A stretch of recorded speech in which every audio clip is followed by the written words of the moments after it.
Okay. Now's the time for the leader to qualify. Stand. Stand in front of here. Oh, I'll just stand here. Okay. Hi, guys. I'm Abby. I'm compulsive overeater, recovering bulimic. Hi. The list can go on and on for any newcomers who are here. Anorexic, compulsive exerciser, body dysmorphic, addict, perfectionist, all of it.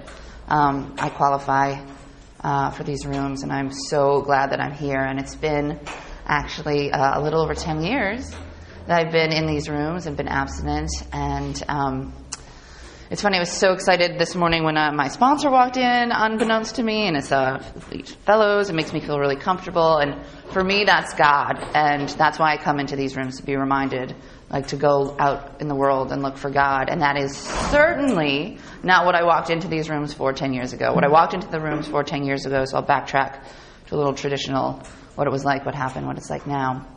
I kind of want to focus actually most on like what the journey's been the last 10 years, but what it was like was that I was so miserable because over 10 years ago, January, of course, my New Year's resolution was to lose weight, because that was my only New Year's resolution, naturally.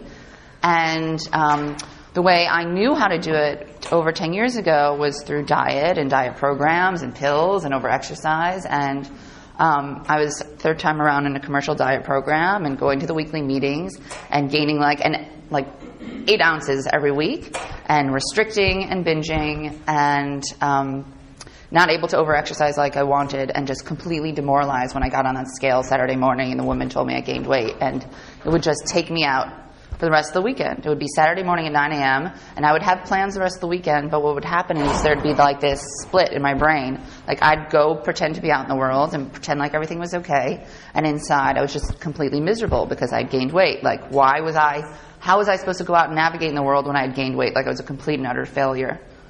Not looking at any other part of my life, to give me any sort of sense of self-worth. It was because physically I was not perfect in my own eyes. Like I didn't deserve to go out in the world. And that was just a really hard way to live. And I just had exhausted all of the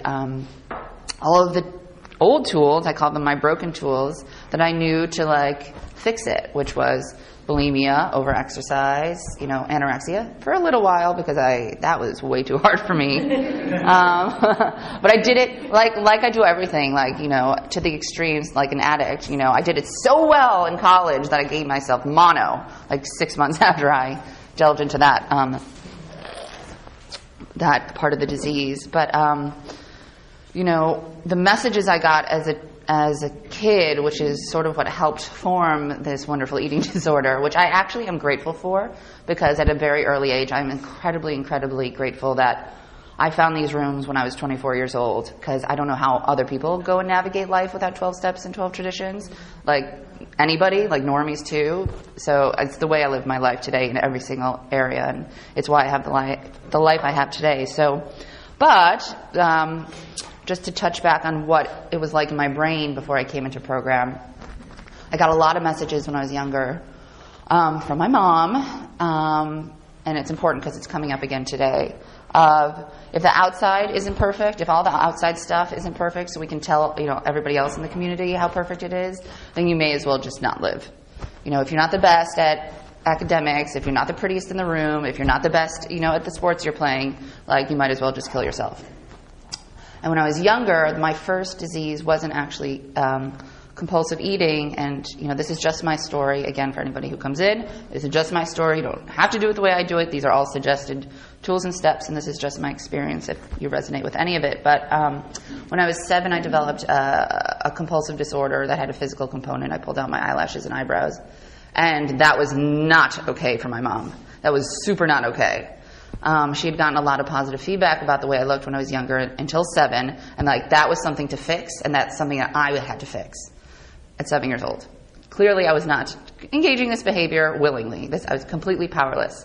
I wish I'd grown up in the internet today, where that's now, and that's the power of community. Now people understand these things. We're not alone. But I very, very, very much felt alone and like a freak. And what 7-year-old goes to therapy? And so I knew there was something I felt, and I had been told there is something wrong with me. And you better make all the rest of your life look good to compensate for this major, major flaw of being a freak. And that was a lot of the messages. So that morphed in adolescence, I think around puberty, to food and body. The ironic part is I remember going to a therapist when I was, I think around 12, who turned to my mom and said, she's doing this because of you. This is her soothing behavior because of your stuff. And then my mom went into therapy and went on meds, and then lo and behold, that behavior stopped. But I'm a compulsive person, and I didn't have any tools for coping for life. And as one goes through middle school and high school, there's a lot of big feelings, and so I didn't know where to put them, as one doesn't usually when they're not taught, more positive tools. And so I turned to the food, and it was the food and the obsessive thought. As a compulsive person, my brain gets stuck on a thought, and it was, I have to get thin, I have to get thin, I have to get thin, I have to get thin. I was being told that too, because as I was using food now, I was gaining weight, and then my mom was like, well, you better not be gaining weight now. And so that became the new thing to fix. And in college, I learned how to fix with some eating disorders, which was the bulimia, and compulsive exercise. I went to New York after school, and I gained a lot of weight really fast, about 30 pounds in 3 months, because a lot of big feelings being on one's own. I was self-sufficient. I was paying for myself. I had a big job that I wanted in my field, but I had no idea how to cope with all of the big feelings that came along with it. So I would get yelled at work, and I would go straight from my little desk to the kitchen, and when I was in New York and it was bagel day, everybody got out of the way. But then I completely numbed myself out and was able to go back to my desk and get yelled at for the rest of the afternoon, and it was totally fine because I was completely high on bagels and cream cheese. And I was using a lot of drugs and alcohol to cover the fact that I was gaining a lot of weight. And I remember I went home, and this is I don't know why this stuff is coming up. It must be because it's coming up in my life today. But I went home because my mom had breast cancer, and she was having surgery. And I was there to be of service to her, and we're sitting in the kitchen, and she's holding her arm because she'd just come back from hospital, and she looks at me and she goes, your dad and I are really concerned. You've gained a lot of weight since you've left for New York, so we really think that you need to go see a trainer or nutritionist, and we're going to pay for it.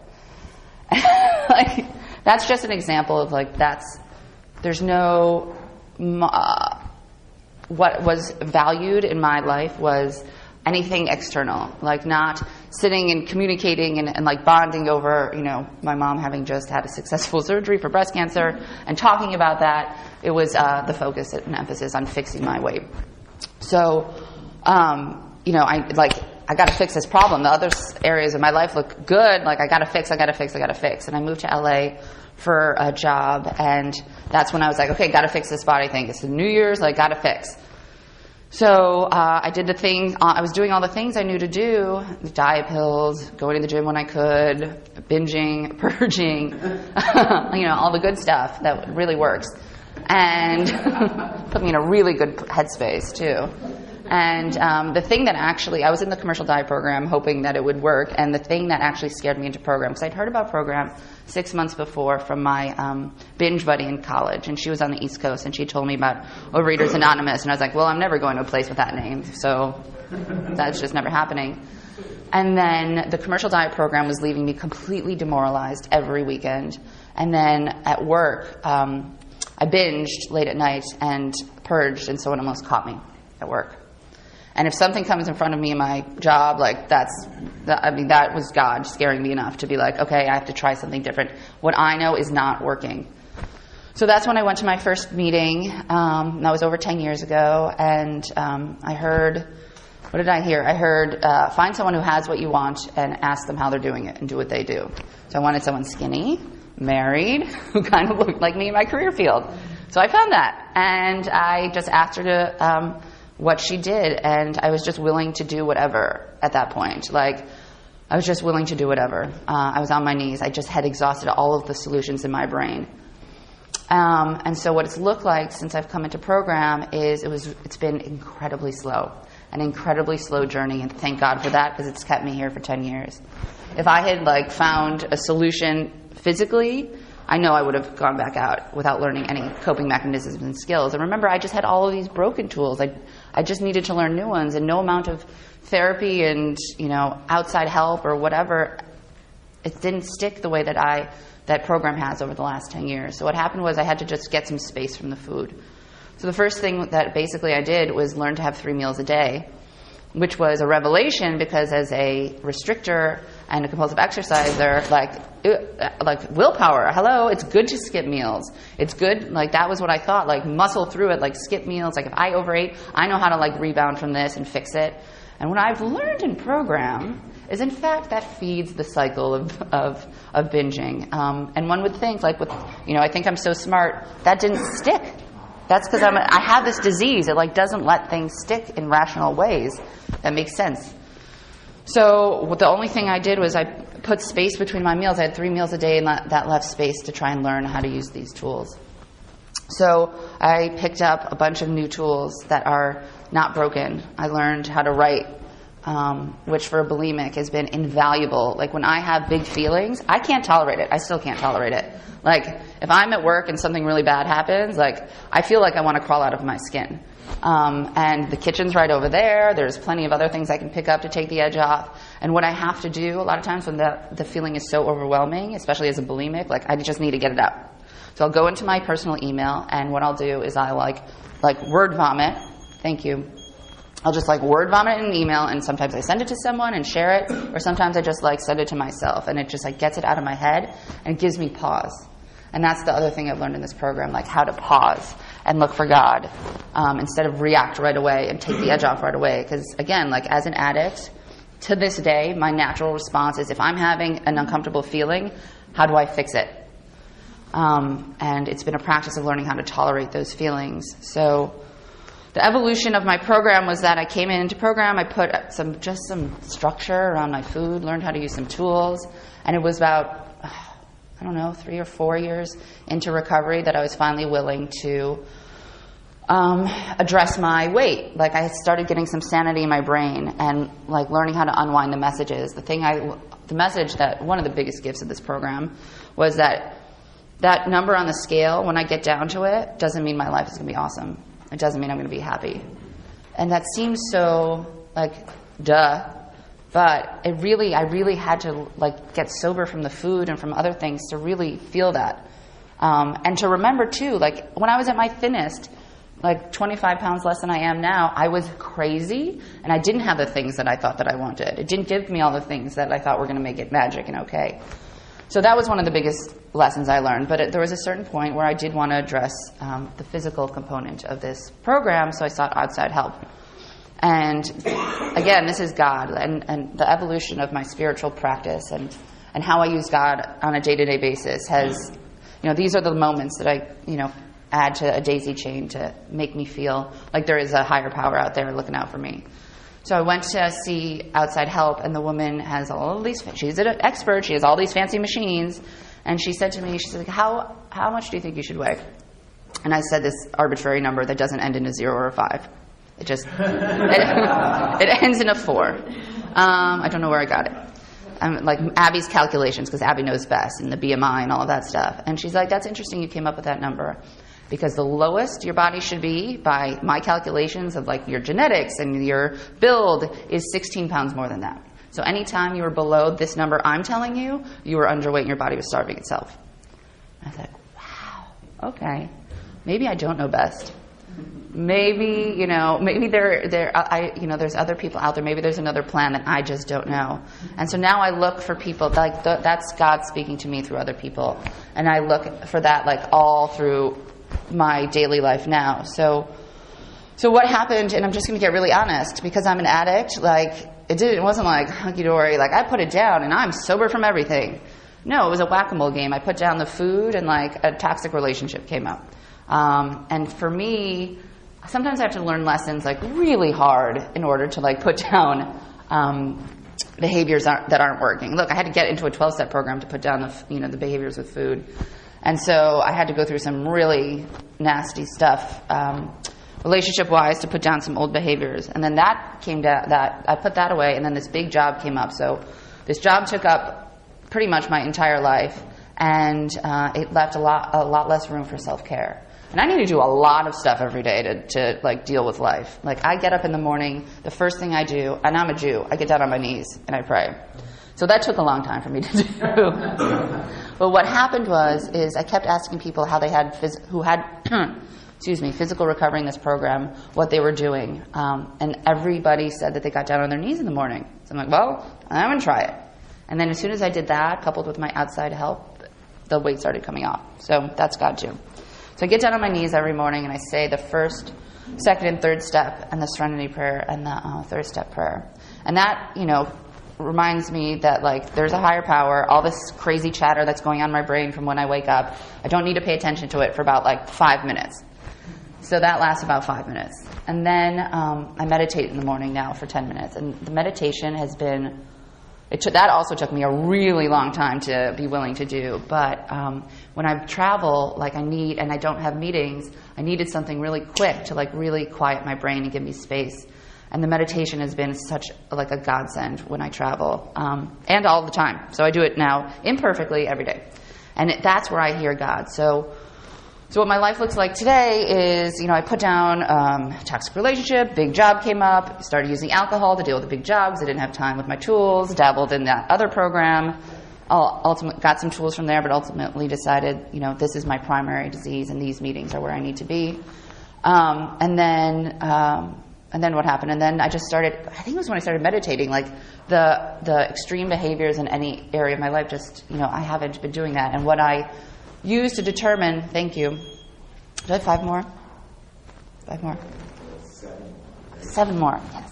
Lucky 7.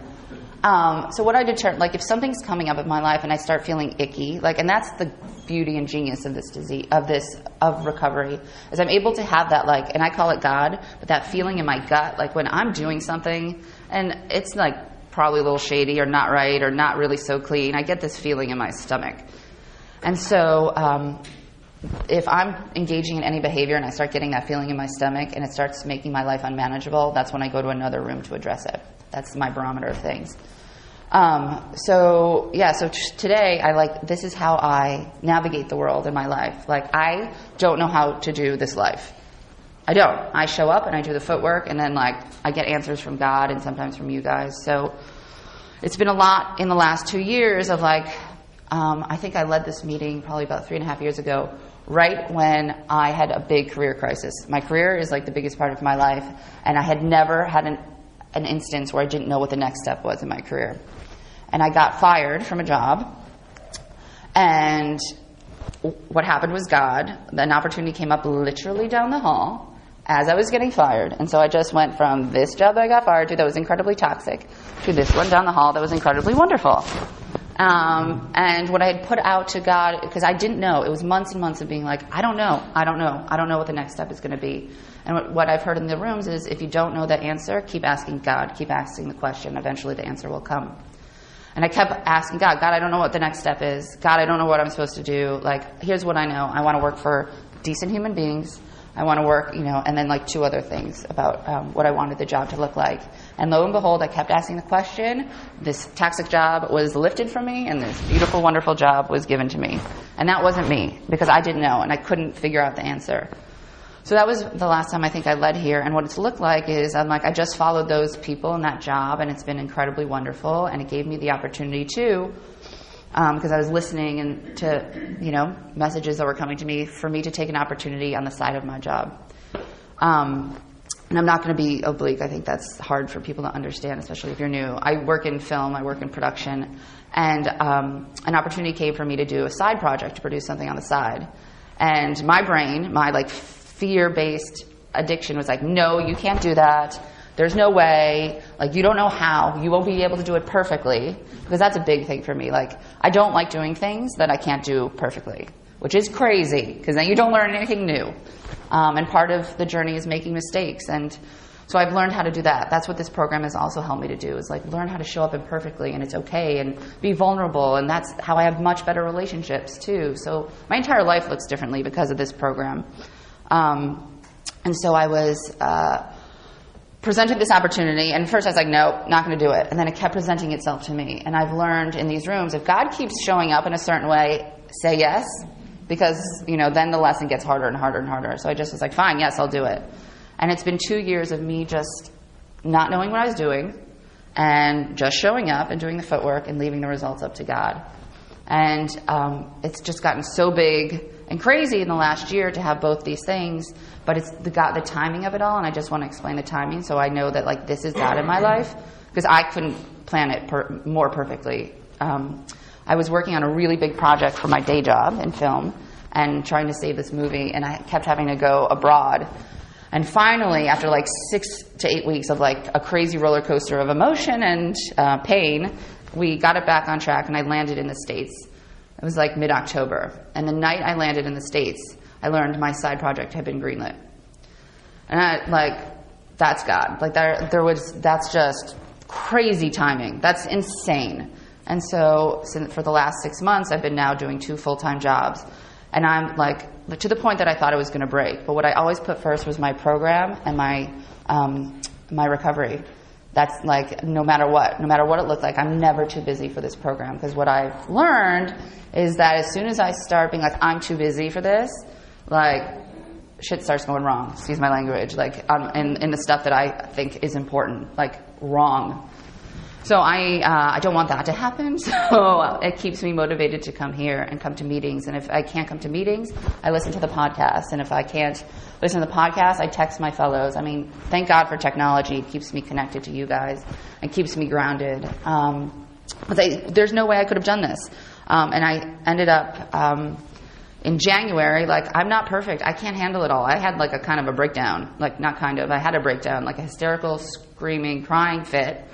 In January, when I was with my parents, it was one of those things, if I don't do the work, like, this is what happens. I know this historically. And what happened was I was really burnt out and stretched too thin. Thank you, and I'll wrap up. And I'll say that I didn't do the work that I need to do to see my mom, and I went there with the expectation that she was going to give me comfort and understanding. And what do we hear in this program? Like, you don't go to the hardware store for milk. So that's not what I got. And it was really hard, and it broke me, and I like cried. But I cried to my sister, who's a safe person that I've learned. And I was vulnerable with her. And what showed up was like outside help. So I'm back in outside help, because that's what I do. Like that's what this program teaches me. Go ask people who have what you want, and go do what they're doing. So I asked someone who was dealing with the same stuff, and they gave me a suggestion. And now I'm seeing a new person who's blowing my mind. And this is just peeling away the layers of the onion, and that's what this program teaches me to do. I never graduate because life keeps on happening. So thank you guys for letting me share.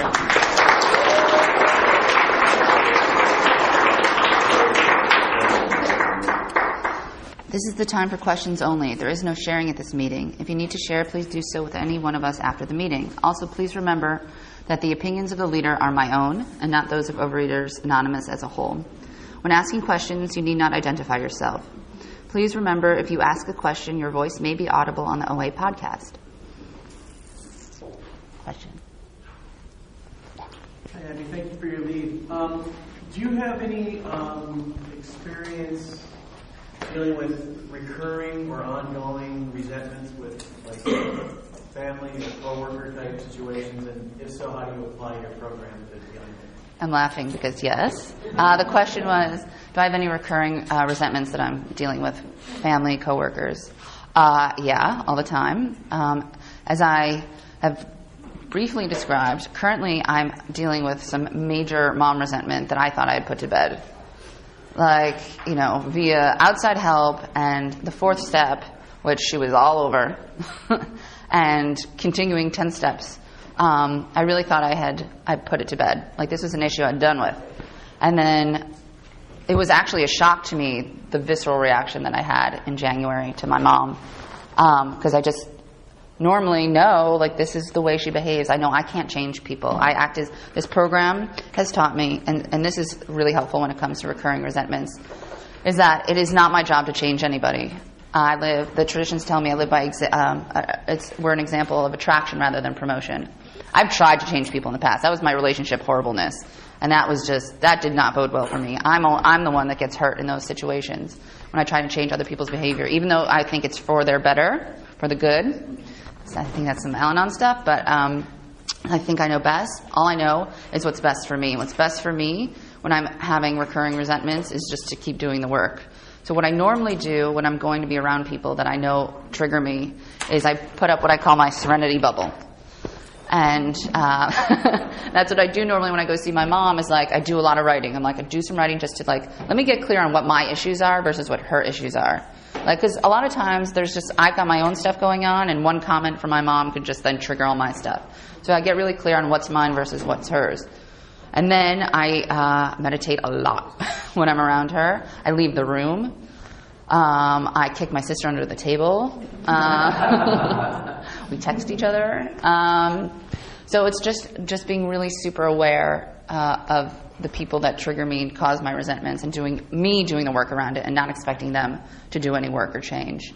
In terms of coworkers, my sponsor's laughing because I've been dealing, oh my God, so many resentments towards coworkers. The big job that I had, my old boss is famous for being like a psychopath. And so instead of resenting the way that he is, which is the way he's been for 60-something years, it's on me to do the work to not take it in. And it was really hard being around that kind of toxic energy all the time. It had an effect. Like, I gained 10 pounds in the 3 years I was at that company, and that was really tough. Like, it had an effect. And so what I ended up choosing was my recovery, and to get out of that situation around someone that's toxic. So I left that job because my recovery and my physical well-being and my sanity and my serenity wasn't worth it. So, if the work's not working to like put up my serenity bubble, then I get out of the way. So, yeah. It sounds like the crazy hours that you can have crazy hours. How do you plan ahead with the food? How do I plan ahead with the food when it comes to crazy hours? That is a good question. Pretty much anywhere I go, I can find food, and it's just a matter of taking time. So when it comes to, let's say, like being on set, like craft service table is not mine. Like, that's just not an option. Like, that's not, I don't go there. But what I will do is I will get real back to basics when it comes to 3 meals a day and a snack if needed. So I'll pack snacks with me. If I'm at a film festival, like, I have to have snacks with me, because running around like that, like, and this is recovery too, sometimes I forget to eat. Whoa, that's never happened in the tent. Like, whoa, that would have never happened. So I have to have stuff with me to make sure that I'm, fueling myself so I can get through. Because I don't want, if I start getting hungry, angry, lonely, or tired, which I do in those situations, like when I get back to the hotel or the house, like that food that's not mine starts to look really appealing. It starts to look like the answer. So I just have to, it's planning when I get up in the morning. Like, I sit, I do like when I'm traveling, even when I'm at a film festival, like I do my meditation in the morning. Like, I'll try and work out a little bit in my room and move a little just to move my body. I make it a priority. And here's like an amazing God shot too, is that this company I'm at now, my boss and I, we were in Sundance and we were sitting in the living room, and when he's like, so let's talk about meditation. I was like, excuse me, what? So I'm at a place where my boss meditates and is like into meditation. So I'm really, like, that's God. Like, right now I'm really allowed to do my self-care at this job, and that was a huge priority for me in looking for the next step, because for me, like, my recovery and the sanity and what I've gotten in these rooms is more important than any job or career success. Thank you, Abby. Can you talk about the 9-step in your experience making amends and promises? Yeah. Can I talk about the 9-step and the amends process and the promises? The amends were not as scary as I thought they were going to be. I heard people say that. That was true for me. My parents were one, obviously, because a lot of times people you resent, you also have to owe amends to, and that was like super rushed. They were totally imperfect. I was in a hotel room with them in New York, and I was like, I gotta say something to you. I'm sorry that I did this thing, and okay, bye. And they're like, what? Excuse me? What was it? What's going on here? And like, they didn't want to engage. God forbid we talk about real things and real feelings and at my program at all. And so that was pretty easy. In fact, I had to make amends to my roommates that I've had over the years for stealing food. One was like, oh, yeah, whatever. And the other one was like, yeah, I used to get really pissed when you used to eat all my food. And I was like, oh, okay. And it made us closer. But like, she was like again, like with my relationships, the second I'm more vulnerable and honest and real, my relationships started getting better and better. And I think that's part of the 9-step promises. I mean, it's not one of the written ones, but, you know, in that vein. And so my relationships got so much better because people were willing to be honest with me back and not like have to crack this veneer and the facade of like weirdo perfectionism. The scariest amends I had to make, and this is so embarrassing to admit, was I was involved with a guy in high school that I was in love with. He was like my good friend, and he, like, I don't know, he strung me along for a really long time, and I had lied and told people we were dating. We weren't, and he busted me on it. And that was, I had such shame around that, like, when I was 16 years old, I'm 34, like, still holding on to such shame that it was like one of those, like, things. And I had to get in contact with him and apologize for that. And what is amazing is, like, I had viewed the relationship in one way, and his response to me was like, I don't even remember that. You're not apologizing for having done this to me, having hooked up with someone else at prom when you went with me. And so his version of our, like, the nature of the relationship was so completely polar opposite to my version. And it's embarrassing to admit that, but, like, that's one of those things, like, my brain tells me things that is not real. And, like, my version of events is sometimes completely not real.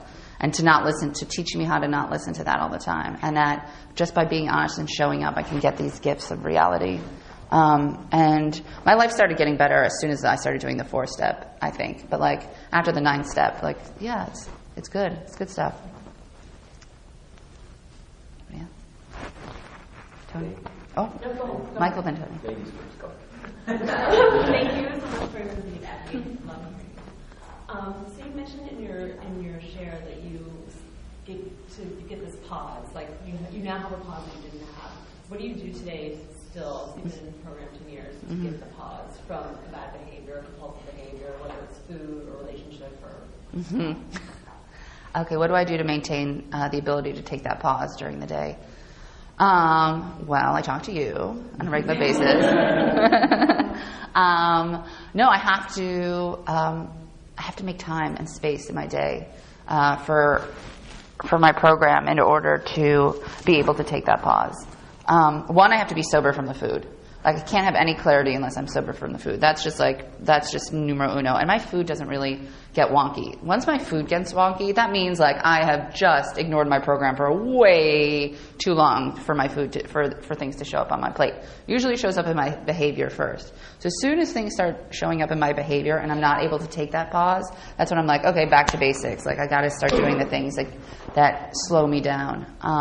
So it's the rituals every day that give me the pause. That, like, the waking up and getting on my knees. It reminds me, like, yes, I want to reach for my phone and start looking at my email, but, like, that's not my higher power. So then so first thing in the morning, like, I have to remind myself who my higher power is. And that's getting on my knees and saying those prayers. The meditation helps me take the pause. It slows my brain down. And again, this is something I did not want to do at all, as you know. And then only because I was forced to, because I didn't have my other tools, that I started meditating about 3+ years ago. And I call it my mental Xanax. Like, it works just as fast. I love it. And so that, the meditation really helps me pause during the day, too. Michael? Thanks, Anne. Yeah. You might have already answered the question, but so, like, when I get into fear, in the big book it says God either is or isn't. And God isn't when I'm really in the fear, and it sounds like you were in that place maybe when you had your sort of breakdown and stuff. So, and then to go back to God, it seems like, I call it Pollyanna-ish and stuff, you know. So how do you know, I'd like to get back to God before I get into that place of, you know, where the fear seems stronger. Can you maybe relate that to a incident or two? Yeah, thank you. The question is, in terms of fear, we hear God is, the way I interpret it, like Michael asked for me to talk about fear, being in fear or not fear. I believe God is everything or God is nothing. But my personal belief is that fear is a natural response to life. So I don't look at it as a bad thing. I look at it as, like, let's explore this feeling. Like, why am I so scared in this situation? And to relate to a specific example, for the opportunity to produce this TV show, like, why am I feeling such fear? Why am I like, no, I'm not going to do this? Why does this opportunity keep presenting itself and I keep saying no? And here's God, right? This is God in it. A book showed up on my doorstep when I kept saying no to this opportunity by a woman who really talks about, and I'm not going to say about leaning in a lot. I didn't order the book. Someone else ordered it for me as a present, and it showed up on my doorstep. And I read the book, and the book talked about, this is outside literature, so I won't talk about the message, actually. I will talk about it showing up, and what I learned in that book gave me the courage to really start looking at my fear around this opportunity. And what came up was that I was afraid I wasn't going to be able to do it right and do it perfectly. And that's part of my character defects of like not being willing to show up imperfectly. And so the fear, it was just, I look at it as a guidepost of like, okay, let's go explore what's happening over there. I just think it's a natural response to things. And God, I believe God is everything or God is nothing. When I'm in me, like that's, that TV show opportunity would have gone terribly, horribly awry if I hadn't brought God into every single decision and step. That I know. But fear, I get scared every single day. I got scared leading this, wanting to lead this meeting. And I said, God, help me say something that will hopefully be helpful. So as long as I bring God in with the fear and I do the work around it, I think it's, I don't look at it as a bad thing. Hi, Kevin. Thanks. Is there any particular tradition that resonates with you, either in a positive way or a negative way? Is there a tradition that speaks to me in a positive or negative way? Let me look at the traditions. Let's go there first. I really like the only requirement for OA membership is the desire to stop eating compulsively. Because for me, I had a lot of judgment about the fact that I came into a 12-step program when I was probably 30 pounds heavier than I am now. So I was judging myself like, well, my problem's not big enough. And even too, like when I was in college and I was throwing up, I had read in a girly magazine that if you don't throw up more than twice a week, you're not really bulimic. Oh, magazines. They have so much good information. And so I was like, well, I'm clearly not bulimic enough because I only did that amount of time. So I had a lot of judgment. And the fact that this program, it's like anybody can walk into these rooms if you have a desire to stop eating compulsively. And it's such a leveler. It doesn't matter what we do outside the rooms. It doesn't matter our socioeconomic status. It doesn't matter like anything. We're all welcome here, and we all have the exact same ism and issues. And I'm not so special, and I'm not so horrible, and I'm just one among many. And that, I find, is the magic of these rooms, why I need to come to meetings all the time, because it keeps me really grounded and keeps me one among many, which in the very beginning of the program I had a hard time with. But it's the thing that's made me most able to walk this road, is that, like, I don't have to do it any better or worse than anybody else. Like, I just have to do it the way God's letting me do it. So, yeah, I guess that one. Thank you very, very much, Andy. This is sort of piggybacking on that question, but do you have any experience with just self-centeredness, self-obsession, and what? And what do you do when you find yourself in that, and you kind of, it's just sort of your norm? Do I ever find myself in self-obsession and self-centeredness? Yes, all the time. That's I think I revert back to that innately in every moment. I want to think about me and my needs and my desires and my wants. And if I spend too much time there, I start screwing around with God's plan, and it starts not going well. So I find the best way to get out of self-obsession is service. Service. I love picking up the phone and calling people. I did not like doing that for a long time. But I find it's the quickest way for me to get out of my head is to ask somebody else how they're doing. Is that it? Close? 5-1? Okay. So, and then I start writing a lot, because it's when I start thinking I have really good ideas about how things are going when things aren't going my way, is when I know I'm in self-obsession. Because I'll do the footwork. That's all my job is, doing the footwork and putting the results up to God. As soon as I start thinking, like, Abby knows the right plan, Abby knows the right idea, that's, again, when things start going not the way I want them to. So I have to just get out of my head, and service is the fastest way for me to do that. Hi, thanks for your share. I had a question, and now I just came up with a second one. Which question, well, they're sort of related. My first question was about how you came up with the concept of God that works for you now. But I also was wondering about that fine line between your footwork and labor and God. So perhaps you could answer both of them in Yeah, I'll try and give an example. The question is, how did I come to my own concept of God, and how do I determine the line between my footwork and God's, and then the results up to God? So, raised as a Jew, there was no real practical application for God in my life. The stories, the traditions, that was great, but I just had no sense of spirituality, really. And for me, my faith in a higher power has been sort of testing God a little bit. Really? Let's.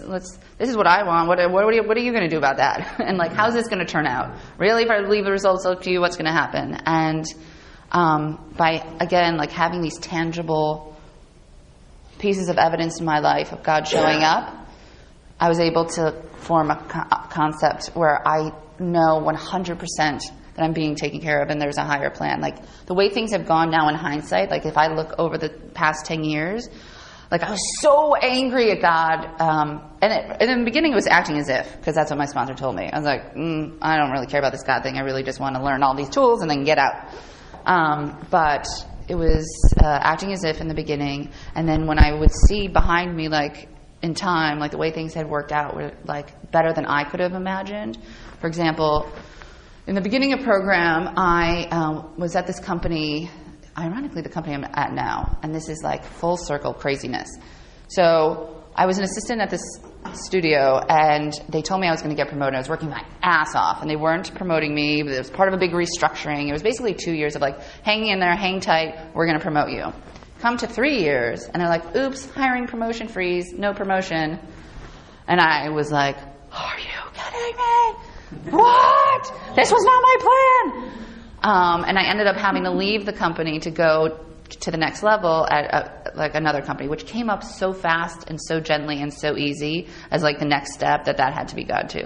I didn't see it that way at the time. At the time I was incredibly resentful. Cut to, that was 2007. And I'll wrap it up. So, cut to now, I'm at that same company, only by me doing that thing, which is the footwork is I just show up for the next indicated right action. I don't think about the big plan. That's how I discern the difference between my footwork and God. I can't think about the step down the line. I just show up for the thing that presents itself in front of me. And after that experience, I've just sort of the imagery I use is going down the Whitewater Rapids, and you fall out, you just go like this, and just go down with the wild ride. And so for my career, I've been doing that since that experience because it was so painful to think that I knew the best way. And cut to today, I'm back at that studio that I was there in 2004. No people that were in my department are there. I have a higher title and doing more things than I ever would have done had I stayed at that company. So holy shit, that's God, right? I just made my way there by doing the footwork. It's insane. So thanks for letting me share.